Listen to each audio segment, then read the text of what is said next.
வணக்கம். இந்த செஷன்ல நம்ம AWSல வந்து பாஸ்டியன் கான்செப்ட் வந்து எப்படி யூட்டிலைஸ் பண்ணலாம் அப்படின்றத பார்ப்போம்.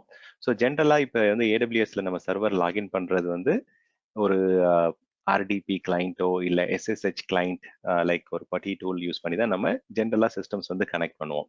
ஸோ அங்கிருந்து நம்ம பேக் எண்ட் சிஸ்டம்ஸ் வந்து செக்யூரா வந்து இந்த சிஸ்டம்லேருந்து மட்டும் ஆக்சஸ் பண்ற மாதிரி கான்ஃபிகர் பண்ணி கனெக்ட் பண்ணுவோம். பட் AWS வந்து இப்போ ரீசெண்டாக என்ன பண்ணியிருக்காங்க அப்படின்னா EC2 இன்ஸ்டன்ஸ் கனெக்ட் ஆப்ஷன் வந்து கொடுக்குறாங்க. ஸோ இது லாஸ்ட் 1 or 2 இயர்ஸா இருக்கு. இப்போ இதுல எப்படி பிஹைண்ட் சீன்ஸ் எப்படி ஒர்க் ஆகுது அப்படின்னு பார்த்தீங்கன்னா, IAMல வந்து தெர் இஸ் எ ரோல். ஆக்சுவலா வந்து பார்த்தீங்கன்னா என்ன மாதிரியான பாலிசி இருக்கு அப்படின்னா, லாகின் பண்ணும்போது இப்போ நமக்கு வந்து SSH கீ சென்ட் பண்ற பர்மிஷன் இருக்கான்னு பார்க்கும் அந்த யூசருக்கு. இன்கேஸ் பர்மிஷன் இருந்தது அப்படின்னா தென் SSH கீயை வந்து இன்ஸ்டன்ஸ் மெட்டாடேட்டான்னு சொல்லுவாங்க. ஸோ இன்ஸ்டன்ஸ் மெட்டாடேட்டால வந்து 60 செகண்ட்ஸ் வந்து ஸ்டோர் பண்ணோம். அப்புறம் நம்மள வந்து பாத்தீங்கன்னா ஆஃப்டர் 60 செகண்ட்ஸ் வந்து அந்த கீயை வந்து அந்த மெட்டாடேட்டால இருந்து ரிமூவ் பண்ணிடும், அது செக்யூரிட்டி பர்பஸ்க்காக. பட் யூசர் வந்து லாகின் பண்ணி ஒர்க் பண்ணிட்டு இருக்காங்க அப்படின்னா அன்டில் த டைம் அவுட், அது வந்து பாத்தீங்கன்னா நம்ம ஐடில் டைம் அவுட் மீட் பண்ற வரைக்கும் நம்ம வந்து ஆக்டிவா ஒர்க் பண்ணிட்டு இருந்தோம் அப்படின்னா கனெக்ட் பண்ணி ஒர்க் பண்ணிட்டு இருக்கலாம். இன்கேஸ் நமக்கு வந்து அந்த SSH கீ சென்ட் பண்ற பர்மிஷன் இல்லை அப்படின்னா நமக்கு ஆக்சஸ் டினைட் வரும். ஸோ இது எப்படி ஒர்க் ஆகுது அப்படின்றத வந்து நான் எக்ஸ்பிளைன் பண்றேன்.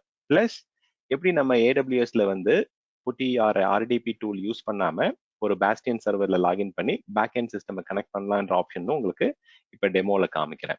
இப்ப நான் என்னுடைய அக்கௌண்ட்ல வந்து 2 இன்ஸ்டன்ஸ் நான் கான்ஃபிகர் பண்ணிருக்கேன். ஒரு சிஸ்டம் வந்து பப்ளிக் சப்நெட்லயும் ஒரு சிஸ்டம் வந்து பிரைவேட் சப்நெட்லயும் இருக்கு. ஸோ ஒரு சிஸ்டம்ல வந்து எனக்கு வந்து பப்ளிக் ஐபியே கிடையாது, it is on the private subnet. இப்போ நம்ம இந்த பப்ளிக் சப்நெட்ல இருக்கிற மெஷின்ல வந்து இப்போ எக்ஸாம்பிளுக்கு இதை நான் செலக்ட் பண்ணி கனெக்ட் கொடுத்து EC2 இன்ஸ்டன்ஸ் கனெக்ட் ஆப்ஷன் நான் செலக்ட் பண்ணோன்னே என்ன ஆகுது அப்படின்னா எனக்கு வந்து அந்த பப்ளிக் ஐபி வழியா டைரக்டா ப்ரௌசர்லே இன்பில்ட்டா என்னால கனெக்ட் பண்ண முடியுது. இப்போ இந்த கனெக்ட் பண்ணும்போது என்ன ஆகும் அப்படின்னா பிஹைண்ட் த சீன்ஸ் வந்து நம்மளுடைய யூசருக்கு வந்து SSH கீயோடைய அந்த பப்ளிக் கீயை வந்து ஹேண்ட்ஷேக் பண்ற பர்மிஷன் இருக்கான்றதை வேலிடேட் பண்ணும். ஸோ இந்த பர்மிஷன் வந்து ஒர்க் அவுட் ஆகலை அப்படின்னா நீங்க எங்க போய் ஃபிக்ஸ் பண்ணணும் அப்படின்னா IAMல பாலிசிஸ் போங்க. IAM பாலிசிஸ்ல EC2 இன்ஸ்டன்ஸ் கனெக்ட் அப்படின்ற ஒரு பாலிசி இருக்கும், செக் பண்ணுங்க, இங்க இருக்கு பாருங்க.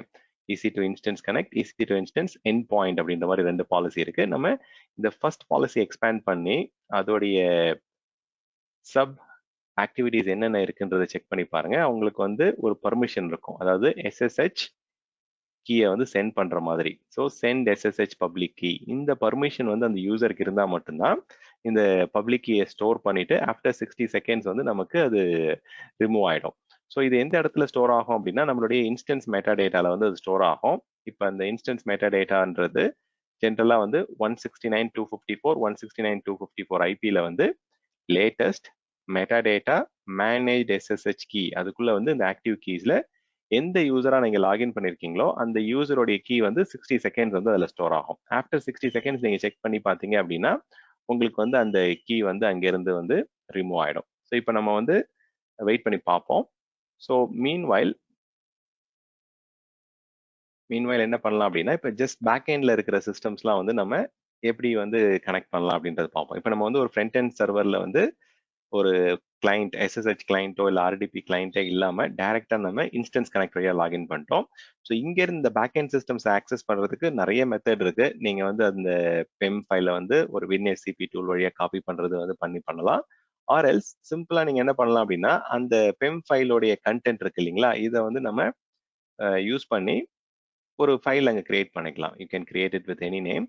இந்த கண்டென்ட்டை காப்பி பண்ணிட்டு இது மூலயமா நம்ம என்ன பண்ணலாம் அப்படின்னா இங்க ஒரு ஃபைல் ஒன்று கிரியேட் பண்ணிக்கலாம். ஸோ stan AWS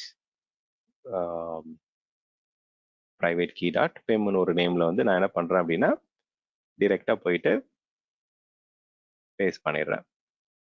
ஸோ ஏதாவது எக்ஸ்ட்ரா அடிஷ்னல் கேரக்டர்ஸ் ஏதாவது பேஸ்ட் ஆகுதான்னு பாருங்க. ஸோ இதுல பேஸ்ட் ஆயிடுச்சு. இப்போ மெயினா வந்து இந்த இடத்துல இப்போ இந்த கீ யூஸ் பண்றதுக்கு நம்ம பர்மிஷன் கொடுக்கணும், ஏன்னா நம்ம ரூட் யூசரா இல்லை. ஸோ இப்போ நமக்கு ரீட் அண்ட் எக்ஸிக்யூட் பர்மிஷன் மட்டும் நான் கொடுக்குறேன் stan AWS கீக்கு. தென் SSH-i stan அந்த கீ நேம் கொடுத்துட்டு பேக் எண்ட்ல நீங்க எந்த சர்வருக்கு வேணா கனெக்ட் பண்ணலாம். EC2 user at பேக்எண்ட்ல இப்போ இந்த பப்ளிக் ஐபியே இல்லாத ஒரு சர்வர் இருந்தது பார்த்தீங்களா என்னுடைய ப்ரைவேட் சப்நெட்ல. ஸோ அந்த சிஸ்டமை கூட நான் இங்கேருந்து மேனேஜ் பண்ணலாம். ஸோ இந்த மாதிரி நம்ம ஒரு பாஸ்டியன் சர்வரில் லாகின் பண்ணிட்டு பேக்எண்டில் இருக்கிற எல்லா சிஸ்டம்ஸும் நம்ம வந்து ஈஸியாக வந்து கனெக்ட் பண்ண முடியும். இப்போ இந்த இடத்துல நான் அந்த ப்ரைவேட் ஐபியை கொடுத்துட்டு கனெக்ட் ஆகுதான்னு பார்க்குறேன். ஸோ பாருங்க குயிக்காக நமக்கு கனெக்ட் ஆகிடுச்சு. ஸோ ரொம்பவும் ஃபாஸ்ட்டாக இருக்கும் பர்ஃபார்மன்ஸ். உங்களுக்கு வந்து ஈஸியாக செக் பண்ணலாம். இப்போ நான் எக்ஸிட் பண்ணிட்டு உங்களுக்கு நான் அந்த பர்டிகுலர் மெட்டா டேட்டா வந்து இதில் இருக்கான்றதை காமிக்கிறேன் பாருங்க. ஸோ 60 செகண்ட்ஸ் தான் அந்த கேட்ச்ல இருக்கும். ஸோ 60 செகண்ட்ஸ்க்கு அப்புறம் வந்து பார்த்தோம் அப்படின்னா அந்த கேட்ச்ல வந்து நமக்கு அன்ஆத்தரைஸ்ட் எரர் வந்துடும். இங்கே போய் பாருங்க, இந்த இன்ஸ்டன்ஸ் மெட்டா டேட்டாவை நான் வந்து என்டர் பண்ணி பார்க்குறேன், எனக்கு அன்ஆத்தரைஸ்ட் எரர் வருது. அப்போ 60 செகண்ட்ஸ்ல வந்து அந்த கேட்ச் கிளியர் ஆகிடும் உங்களுக்கு. ஸோ இந்த கான்செப்ட் தான் வந்து நம்ம பாஸ்டியன் சர்வர் மூலமா பேக்எண்ட் சிஸ்டம்ஸ் ஆக்சஸ் பண்றது. இதுக்கு வந்து நமக்கு எக்ஸ்ட்ரா தனியா SSH கிளைண்டோ இல்லை RDP கிளைண்டோ தேவையில்லை. நம்ம இன்ஸ்டன்ஸ் கனெக்ட் மூலமா டைரக்டா ப்ரௌசர்லேயே நம்ம அமேசானுடைய EC2 இன்ஸ்டன்சஸை மேனேஜ் பண்ண முடியும். Okay, thank you.